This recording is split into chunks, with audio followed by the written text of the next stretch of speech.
Hi everyone, Andy here and Louise from We're Saviour for Christ. We are here for assembly number 2 and today's challenge involves Jenga blocks. The aim of this game, me and Louise have got 1 minute to build the tallest Jenga tower that we can, and it's got to stay standing. Okay, so it's got to be the tallest Jenga tower we can in 1 minute. So the question is, who do you think is going to win? Is it me or is it Louise? Is it the boys or is it the girls? Girls, always the girls. Yeah, well, we'll see. So we've got Keith, who's going to give us a little countdown and tell us when to start. Alright, 3, 2, 1, begin. Okay, let's go. Brilliant. Here we go.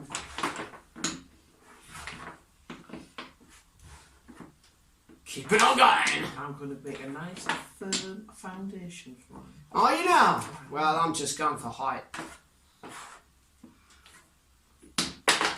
And then what I might do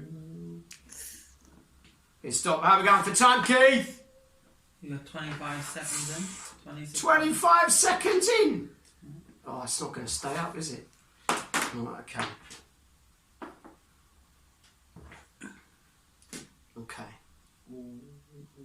Get some support. Ah, lucky Louise. I thought I was doing well then.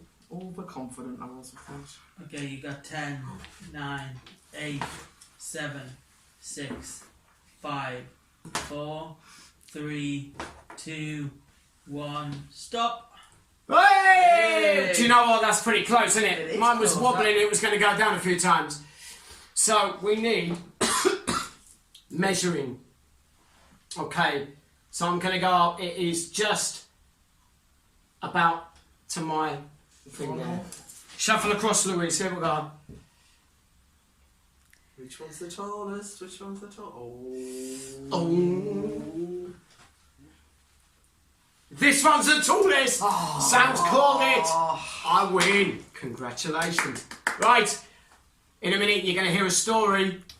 Hi again, everyone. I hope you enjoyed watching us building those towers this morning from those little tiny bricks. It's amazing how high you can build a tower. Well, our story today is about something else which was absolutely tiny and the power that that can have. And this time I'm going to tell you a parable. A parable is a story with a meaning, and parables are earthly stories with a heavenly meaning.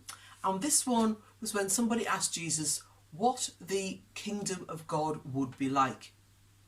And Jesus answered by telling them this story that I'm going to tell you now.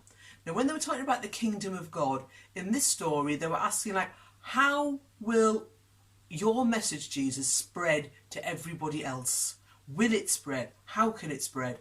And Jesus told the story. He said, there was once a man who planted a mustard seed. Now, mustard seeds are absolutely tiny. They're one of the smallest seeds that you can get.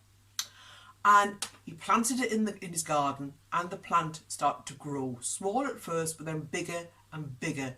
And mustard seeds grow into really huge bush-type plants.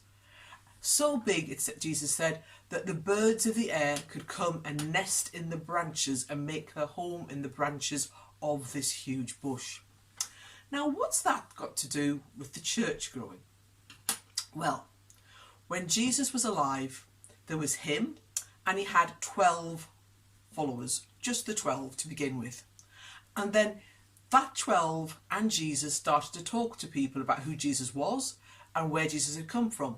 They started telling about how Jesus was the Son of God. And the more that people saw Jesus and the things that he was doing, the miracles that he was performing, and the things that he had to say, the more people started to believe that he really was who he said he was. And when Jesus had risen from the dead and he spoke to his disciples, that one of the last things he said to them was to go out and make disciples of all the world. To take the message of Jesus from the 12 of them out into the rest of the world. And that's exactly what his disciples did. They went all over Israel, first of all, which is where Jesus lived. And then they took it out to other parts of the world. And that message continues to go out and continues to spread today as more and more people hear who Jesus was, what he did, how he died for us, and how he went back to heaven, and we can do the same. The message was the important thing, a message that changes people's lives. Now, you might be thinking, what's that got to do with me? So what I want you to think about is the messages that you hear. Do you hear and listen to good messages from people? Or are you sometimes let yourself hear the bad messages and let those take root in your head instead? Good messages from good people who are telling you to be kind, to help other people, to love people, to be nice to someone who's crying, to give money to charity, to just be a good and kind person in our lives. To do your best at school, do your best at home, or whatever that you're doing.